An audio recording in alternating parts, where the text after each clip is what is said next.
नमस्कार। देखिए, इतिहास में कुछ कानून ना सिर्फ कागज पर लिखे नियम नहीं होते, वो एक चिंगारी बन जाते हैं जो पूरे देश की किस्मत बदल देती है। आज हम एक ऐसे ही कानून की कहानी समझेंगे जिसे ब्रिटिश हुकूमत ने भारत की आज़ादी की आवाज़ को कुचलने के लिए बनाया था। पर हुआ क्या? हुआ इसका ठीक उल्टा। इस एक कानून ने दबे हुए गुस्से को एक ऐसे राष्ट्रीय आंदोलन में बदल दिया जिसकी किसी ने कल्पना भी नहीं की थी। जी हाँ, हम बात कर रहे हैं 1919 के रॉलेट एक्ट की। तो सबसे बड़ा सवाल यही है कि आखिर इस कानून को भारत के इतिहास में काला कानून क्यों कहा गया? इसकी वजह सिर्फ इसके नियमों में नहीं थी। नहीं, वजह छिपी थी इसके पीछे की नीयत में और इसके जो खतरनाक नतीजे हुए उनमें। तो चलिए, आज इसी ऐतिहासिक पहेली को सुलझाते हैं। इस पूरी कहानी को समझने के लिए हम इसे 5 हिस्सों में देखेंगे। सबसे पहले विश्व युद्ध के बाद अंग्रेजों के मन में क्या डर था, फिर उस डर से इस काले कानून का जन्म कैसे हुआ, इसके जवाब में गांधी जी का सत्याग्रह कैसे सामने आया, फिर देखेंगे कि कैसे पूरा देश एक साथ विरोध में उठ खड़ा हुआ, और आखिर में इस अन्याय के क्या ऐतिहासिक परिणाम निकले। तो चलिए, पहले हिस्से से शुरू करते हैं, युद्ध के बाद का डर। देखिए, किसी भी बड़ी घटना को समझने के लिए उसके पीछे का माहौल समझना बहुत जरूरी होता है, और यहाँ माहौल था पहले विश्व युद्ध की समाप्ति का।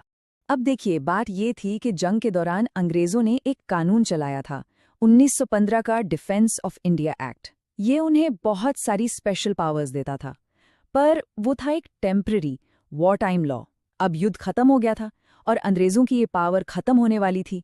उन्हें डर सता रहा था कि जो क्रांतिकारी गतिविधियां थी वो फिर से सिर उठाएंगी। उन्हें गदर आंदोलन जैसी घटनाएं भूली नहीं थी, और ऊपर से लाखों भारतीय सैनिक युद्ध के मैदान से नए नए विचारों और तजुर्बों के साथ घर लौट रहे थे। अंग्रेजों को ये सब एक बड़े खतरे जैसा लग रहा था। और इसी गहरे डर और असुरक्षा की भावना से जन्म हुआ हमारे दूसरे हिस्से का, काले कानून का।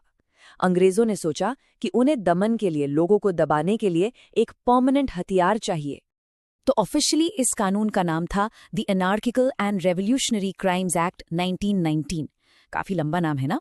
खैर, इसे बनाने वाली कमेटी के जो प्रेसिडेंट थे उनका नाम था सर सिडनी रॉलेट, और बस उन्हीं के नाम पर यह इतिहास में रॉलेट एक्ट के नाम से मशहूर हो गया। इस कानून ने सरकार को, आप कह सकते हैं कि, बेहिसाब ताकतें दे दी। सरकार को यह हक मिल गया कि वो किसी भी भारतीय को सिर्फ शक के आधार पर गिरफ्तार कर सकती थी, प्रेस की आज़ादी पर कड़े पहरे लगा सकती थी, और सबसे खतरनाक, किसी भी इंसान को बिना कोई मुकदमा चलाए जेल में डाल सकती थी। 2 साल! जरा इस बात की गहराई को समझिए। आपको गिरफ्तार कर लिया गया और 2 साल तक जेल में बंद रखा जा सकता है, बिना किसी मुकदमे के, बिना किसी सुनवाई के, बिना अपनी बात कहने का मौका दिए। ये तो कानून के राज का सीधा सीधा मजाक था, एक तरह से लीगल तानाशाही थी। उस समय के लोगों ने इस कानून की असलियत को 3 शब्दों में निचोड़ कर रख दिया था: न वकील, न दलील, न अपील। ये नारा इस बात का सबूत बन गया कि ये कानून इंसाफ के हर उसूल के खिलाफ था, और इसीलिए आम लोगों ने इसे नाम दिया काला कानून। अब आते हैं कहानी के तीसरे हिस्से पर। देखिए, न्यूटन का नियम है ना, हर एक्शन का एक रिएक्शन होता है, और इस दमनकारी कानून का जो रिएक्शन हुआ उसने भारत की आज़ादी की लड़ाई की दिशा ही बदल दी। ये एक टर्निंग पॉइंट था। रॉलेट एक्ट के खिलाफ जो आंदोलन शुरू हुआ वो महात्मा गांधी का पहला ऑल इंडिया आंदोलन बना। इससे पहले वो चंपारण, खेड़ा जैसे क्षेत्रीय आंदोलनों में अपनी पहचान बना चुके थे, लेकिन इसी आंदोलन ने उन्हें पूरे देश का एक सच्चा नेशनल लीडर बना दिया। गांधी जी ने विरोध का एक बिल्कुल नया हथियार पेश किया, सत्याग्रह। अब ये सत्याग्रह सिर्फ अहिंसक प्रदर्शन नहीं था, नहीं, ये एक पूरी की पूरी फिलॉसफी थी। इसका मतलब है सत्य के लिए आग्रह, यानी हम अन्याय का सामना करेंगे लेकिन अपनी नैतिक ताकत से, बिना हिंसा का रास्ता अपनाए। और इस एक विचार ने पूरे देश के गुस्से को एक डिसिप्लिन्ड, ऑर्गेनाइज्ड पावर में बदल दिया। तो गांधी जी ने लोगों से 3 सीधी लेकिन बहुत असरदार चीजें करने को कहा। 1, देशव्यापी हड़ताल, यानी सब अपना कामकाज बंद कर दें। 2, उपवास, यानी फास्टिंग, खुद को शुद्ध करने के लिए। और 3, शांतिपूर्ण सभाएं करके इस कानून का विरोध करना। मैसेज बिल्कुल क्लियर था, हम अन्याय नहीं सहेंगे, लेकिन हम हिंसा भी नहीं करेंगे। और गांधी जी की इस पुकार का भारत पर क्या असर हुआ? जो हुआ वो शायद अंग्रेजों ने कभी सपने में भी नहीं सोचा होगा। पूरा देश एक साथ एक आवाज में उठ खड़ा हुआ। 6 अप्रैल 1919 ये तारीख इतिहास में दर्ज हो गई। भारत ने अपनी पहली देशव्यापी आम हड़ताल देखी। जरा कल्पना कीजिए उस दिन की। शहर से लेकर गांव तक बाजार बंद, स्कूल कॉलेज बंद, दफ्तर बंद, ट्रेनें रुक गईं, कारखानों पर ताले लग गए। ये ब्रिटिश हुकूमत के लिए एक खुला पैगाम था कि अब भारत चुप बैठने वाला नहीं है। और ये सिर्फ आम लोगों का गुस्सा नहीं था, नहीं, देश के सबसे बड़े और सम्मानित नाम भी इसके खिलाफ खड़े हो गए। रविंद्रनाथ टैगोर ने विरोध में अपना नाइटहुड का सम्मान वापस कर दिया, जो अंग्रेजों से मिला सबसे बड़ा सम्मान था। मदन मोहन मालवीय और मोहम्मद अली जिन्ना जैसे बड़े बड़े नेताओं ने सरकारी पदों से इस्तीफा दे दिया। ये दिखाता है कि ये विरोध कितना गहरा और कितना व्यापक था।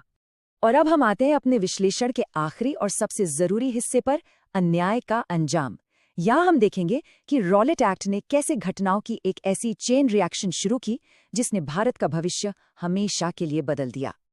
आप इस टाइमलाइन को देखिए, ये एक डोमिनो इफेक्ट की तरह है। मार्च 1919 में एक्ट पास हुआ। इसके जवाब में 6 अप्रैल को देशव्यापी हड़ताल हुई। इन्हीं प्रदर्शनों को कुचलने के लिए अंग्रेजों ने दमन का रास्ता अपनाया और 13 अप्रैल को अमृतसर में जलियांवाला बाग का वो भयानक नरसंहार हुआ। और इसी नरसंहार से जो गुस्सा और दुख पैदा हुआ, उसी ने 1920 में गांधी जी के पहले बड़े राष्ट्रीय आंदोलन, असहयोग आंदोलन की नींव रखी। एक घटना दूसरी से जुड़ी हुई है। तो कुल मिलाके कहानी क्या बनी? रॉलेट एक्ट अपने मकसद में बुरी तरह फेल हो गया। अंग्रेजों का इरादा था लोगों को दबाना, पर नतीजा ये हुआ कि पूरा देश जाग गया। वो डर पैदा करना चाहते थे, पर भारतीयों के बीच ऐसी एकता पैदा हो गई जो पहले कभी नहीं देखी गई थी। वो विरोध को कुचलना चाहते थे, पर इसी घटना ने आज़ादी की लड़ाई को पहले से कहीं ज्यादा मजबूत कर दिया।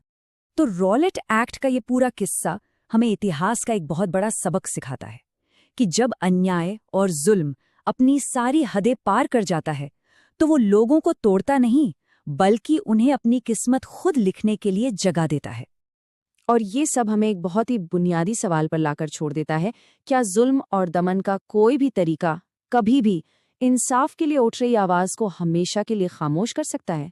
इतिहास का जवाब तो खैर हमारे सामने है। इस पर सोचिएगा जरूर।